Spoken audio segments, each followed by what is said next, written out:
Welcome to the fourth episode of the Oneness of God podcast. My name is Don Madarelli, from Sydney, Australia, and I want to teach you a nugget about the oneness of God. The difficulty understanding the person of God is a predictable dilemma. We have to ask ourselves, how shall we explain the multiple manifestations of God? Do we say that the Father is God, that Jesus is God, and that the Holy Spirit is also God? That gives us three persons each claiming to be God. Is the word God a category like humans, animals, and angels? Or do we say that God is the Father, that God is Jesus, and that God is the Holy Spirit?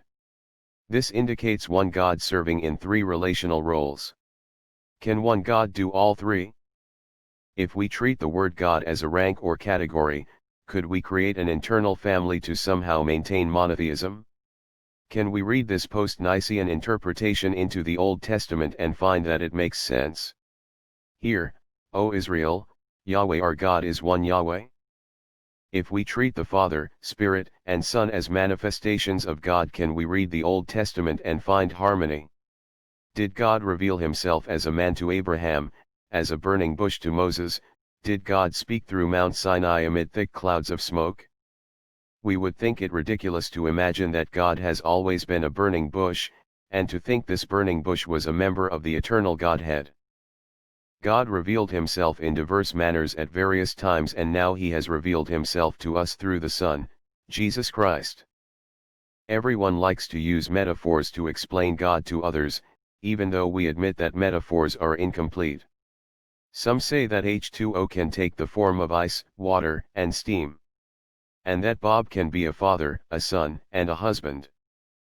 Both of these metaphors consist of one substance. Each is fulfilling three roles.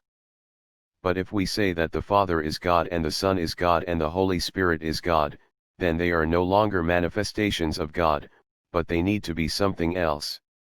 None of them can be completely God, nor does it make sense to call them parts of God.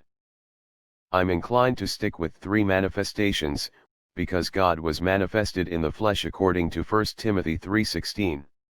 Jesus was a manifestation of God. The word persons is not used concerning God, but the word person is. Hebrews 1:3 says that Jesus is the express image of God's person. Twice, Paul tells us that Christ is the image, or manifestation, of the invisible God.